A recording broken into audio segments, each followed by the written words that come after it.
এই এই দেখে তো আমি এসছি। কে? কোথাও ও মা, অনেকদিন পর। কেমন আছো বাবা? হ্যাঁ ভালো আছি।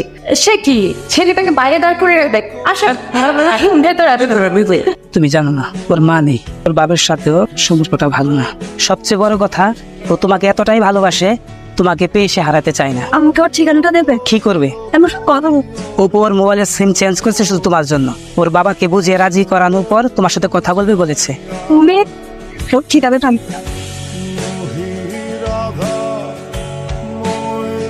মামা, কিরে হঠাৎ বাবার কাছে? এক্সাম শেষ তো, আর একটু কাজও ছিল। আমার মনে হয় কি বেশি দিন ওখানে থাকা তোর ঠিক হবে না। কেন মামা? রিলেশনের সাথে বোঝাপড়ার একটা ব্যাপার আছে, তোদের কিন্তু সেটা নেই, বিশেষ করে তোর বাবার পরিবারের সাথে। দেখো বাবা, 20টা বছর আমি তোমার দায়িত্ব নিয়েছি, বাকি জীবনটা পারবো। আমি জানি মামা, আমি সরি মামা। অনেকদিন পর পুরানো তানপোড়াটা হাতের কাছে পেয়ে সেটা বাজাতে গিয়ে যদি তানপোড়াটার তার ছিঁড়ে যায়, তখন কিন্তু আরো বেশি কষ্ট হবে। ভয় পেও না মামা, আমি এমন কিছু করব না যাতে কারো ক্ষতি হয়। পরীক্ষা কেমন হয়েছে? জি, বললাম। ওই রেজাল্টের পরে কি করবে ভেবেছো? মামা বলছিল যে তার ওখানে চলে যেতে। একদম গুড ডিসিশন, ঠিক করেছো। কারণ এদেশে লেখাপড়া শেষ করাই মানে হচ্ছে একজন বেকারের সংখ্যা বেড়ে যাওয়া। এই যে দেখো না বাবা, আমরা এই যে কত সমস্যার মধ্যে আছি, তাই না গো? তো তোমার ইচ্ছা কি? এখন পর্যন্ত আমি কিছু ভাবি। চিল ম্যাম, এত টেনশনের কি আছে? আমাকে দেখেন, কোনো চিন্তাই নেই, বুঝছেন? আচ্ছা বাবা, 2000 টাকা দাও তো। তোমাকে না পরশু দিন 2000 টাকা দিলাম। পরশু দিন নিলাম বলে আজকে কিনে যাবে না? আজকে দাও। দেখেছো দেখেছো তোমার ছেলে কি বলে? দেখেছি, তুমিও না। রাত বাদ দে তো সব, তুই আয় আমার সাথে আয়, আমি টাকা দিচ্ছি। তুমি দিবা, সমস্যা নাই, ওটাও বলে তোমারে। তোমার ছেলে কিছু বলেছে? নিশ্চয়। এই যে আমি জেরিনের বড় বোন। জেরিন যে ঢাকা এসেছে সেটা কি তুমি জানো? ও তোমার সাথে দেখা করতে চায়। তোমার কি সময় হবে? তুমি চাইলে আমাদের বাসায় আসতে পারো। শোনো, রাহাতের ব্যাপারটা আমার মোটেও সুবিধা মনে হচ্ছে না। কোন ব্যাপারটা? আর ওই যে রাহাতের সাথে যে মেয়েটার মানে ওই যে মোনার রিলেশনের ব্যাপারটা। ও তা কি হয়েছে? কি আবার হবে? মেয়েটার নাকি বিয়ে ঠিক, কিন্তু রাহাতকে ছাড়া মেয়েটা কোনোভাবেই রাজি হচ্ছে না অন্য জায়গায় বিয়ে করতে। এখন রাহাত চাচ্ছে মেয়েটাকে বিয়ে করে বাসায় নিয়ে আসতে। শুনেছি মেয়েটার বাবা নাকি খুব প্রভাবশালী, যদি কিছু হয়। আরে আমি তো ওসব নিয়ে ভাবছি না, যা হয় হবে। কিন্তু আমি তো ভাবছি অন্য কথা নিয়ে। কি? মানে রাহাত যদি বিয়ে করে বউ নিয়ে আসে, তাহলে অপুর কি হবে? অপু কোথায় থাকবে? ওই যে দেখো চলে আসছে জেরেন। তোরা বসে কথা বল, আমি তোদের জন্য চায়ের ব্যবস্থা করছি। তুমি হঠাৎ করে ঢাকাতে? যদি বলে তোমার সাথে দেখা করার জন্য এসেছে।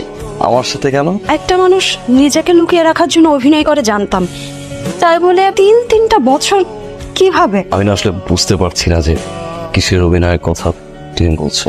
এই যে তুমি এখন কথা বলছো, এটাও কিন্তু তোমার অভিনয়। 3টা বছর তুমি আমাকে দূর থেকে ভালোবেসেছো, দূর থেকে আমাকে শুধু দেখেছো, আমার কাছে আসার চেষ্টাও করোনি। কিসের ভয়ে? আমাকে হারিয়ে ফেলার ভয়ে? সুমন তোমাকে বলছে রাইট। তুমি যে পথে হাঁটছো সেটা রাইট ওয়ে না। তাহলে ভালোবাসা রাইট ওয়ে কোনটা? আমার হাতটা শক্ত করে ধরো, তোমার সব প্রশ্নের উত্তর পেয়ে যাবে। এই হাতটা যেদিন ধরবো সারা জীবনের জন্য ধরবো, যেন কখনো ছেড়ে না যায়। আর এই হাতটা ধরার জন্য আমি এসেছি। সরি। দাঁড়াও, তুমি একবারও জানতে চাইলে না আমি তোমাকে ভালোবাসি কিনা? অপু, আমি সম্পর্কে তোমার মা হয়েও স্বাভাবিক মায়ের মতো না, আর সেই জন্যই লোকে এটাকে সৎ মা বলে। আমি আসলে রাহাতের সাথে যেভাবে কথা বলি, যে আচরণ করি, তোমার সাথে না আসলে সে আচরণটা আমি করতে পারছি না। মানে আমার হচ্ছে না বাবা। আমি জানি যে আসলে আমার কারণে আপনাদের সবার সমস্যা হচ্ছে। আমি বেশি দিন থাকবো না, আমি কটা দিন পরেই চলে যাব। তুমি তো জানো তোমার বাবা সামান্য চাকরি করে, সম্পদ বলতে এই বাড়িটাই, তাও আবার ব্যাংক লোন করে করা হয়েছে। আসলে আমি বলছিলাম কি, তুমি তো ভালোই আছো, তোমার মামা তোমাকে যা দিয়েছে, ভবিষ্যতে যা দিবে, আমার কাছে মনে হয় কি তোমার বাবাও তা তোমাকে দিতে পারবে না। তাই বলছিলাম, আমার কাছে যেটা মনে হয় যে তোমার মামার সিদ্ধান্তটাই মেনে নেওয়া মনে হয় তোমার জন্য ভালো হবে। এত বছরে যেহেতু মামা আসলে কারো বোঝা হতে দেয়নি, এখন দিবে না। আপনি টেনশন করবেন না, আমি চলে গেলে যদি রাহাতের ভালো হয় আমি চলে যাব।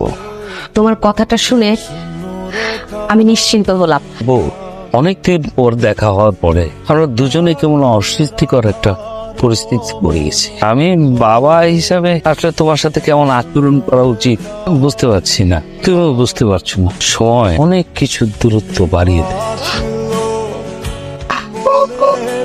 বাবু, এই টাকা কটা রাখো রাখো। আমার টাকা লাগবে না। আবার এক ছেলে জোর করে টাকা নিয়ে যায়, আর একজন নিতেই চায় না। বাবু, আমি তোমার সঠিক আশ্রয়স্থল নই। তোমার মামা তোমার লাইফটা গড়ে দিয়েছে, খুব ভালো হয়েছে। আপনি রাহাতের মতো আমাকে তুমি বলতে পারেন না। মামা আমার লাইফটা সুন্দর করেছে, তার শূন্যতাটুকু পূরণ করতে পারেনি। সময় অনেক কঠিন রে বাবা, সময়কে মানুষ ধরতে পারে না, সময়ের কাছে মানুষ অসহায়। অপু, তুমি কি তোমার বাবাকে বলেছো? না, তাহলে আমি আমার বাবাকে বলি। কোনো লাভ হবে না। তাহলে এভাবে আর কতদিন? কিন্তু এদিন ধরেই বলবো, জানুয়ারি। কতটা অবাক করার বিষয়। হ্যাঁ, আমাকে ভালোবাসি কথাটা বলতে গেলে তোমার বাবার পারমিশন লাগবে? আমি তোমার সাথে কাল দেখবো। কোথায়? এইখানে আমার একটা খুব প্রিয় জায়গা আছে, আসবে তো? আমাদের এই সম্পর্কের নাম কি? খুব অদ্ভুত সম্পর্ক, যে সম্পর্কের হয় না কোনো নাম, কোনো সংজ্ঞা, না দুজন দুজনকে ঠিক মতো খোয়াশিত, না আমরা বন্ধু। আমি কালী বাবা সবকিছু বলবো।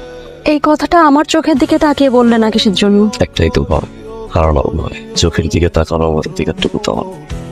এতই যদি ভয় পাও আমার চোখের দিকে তাকিয়ে কথা বলতে, তাহলে ভালোবাসো কেন? আমার মনকে আমি বোঝাতে পারি না, কোনো এক অদ্ভুত ধাঁধার মাঝে আমি আছি। না পারি নিজেকে বোঝাতে, না পারছি নিজের সিদ্ধান্ত নিজে নিতে।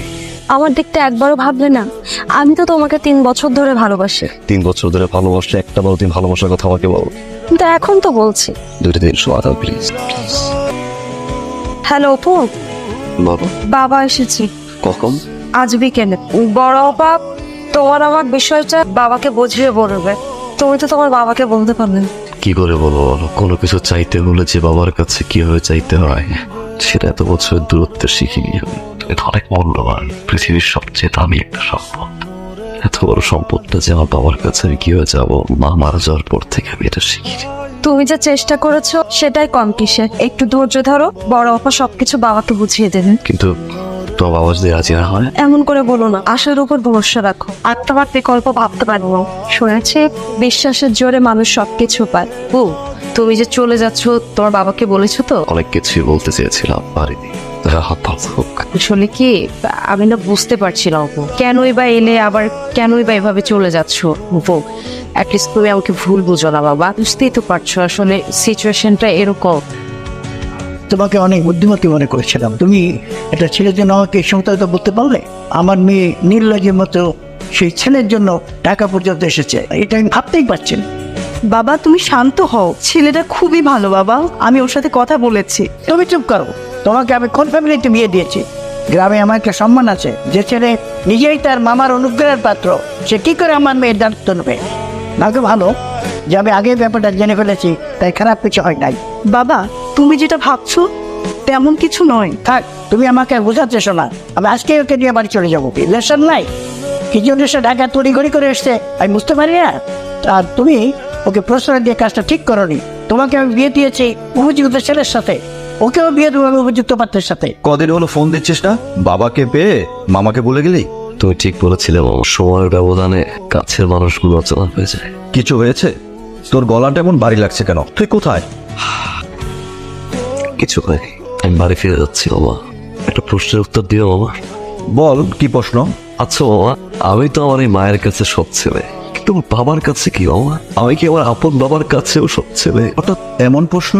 মানুষের মধ্যে সম্পর্কগুলো নতুন রূপ দেয়, সেটা বন্ধুত্বের হোক আর পিতা পুত্রেরই হোক। মানুষের যেমন রূপ বদলায়, সেটা সম্পর্কেরও। আর সবচেয়ে বড় কথা হচ্ছে, তোর আর তোর বাবার মধ্যে সে সম্পর্কটা গড়ে ওঠেনি। হয়তো তোর প্রশ্নের উত্তর ওখানেই পেয়ে যাবি। মামা, আমি রাখছি।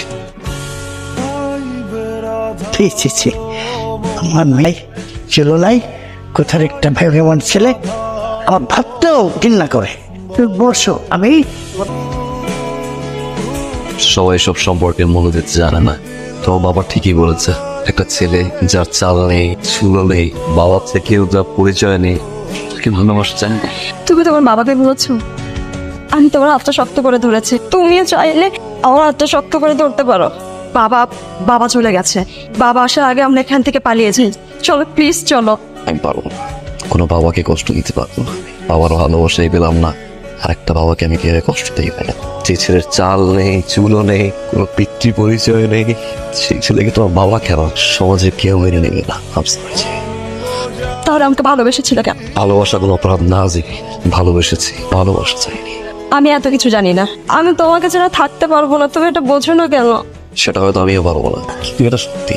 আমার কপালে কারো ভালোবাসা নেই, না মায়ের না বাবার, তোমার। আমাকে ক্ষমা করে দাও, সরি। বুঝতে পারছো তুমি কি বলছো? বাবা আমাকে গ্রামে নিয়ে যাচ্ছে, জীবনে কোনোদিনও তুমি আমার মুখ দেখবে না। হয়তো বাবা মনে কষ্ট দিতে পারবো না, সরি, আম সরি। এটাই তোমার শেষ কথা। বাবা আসছে।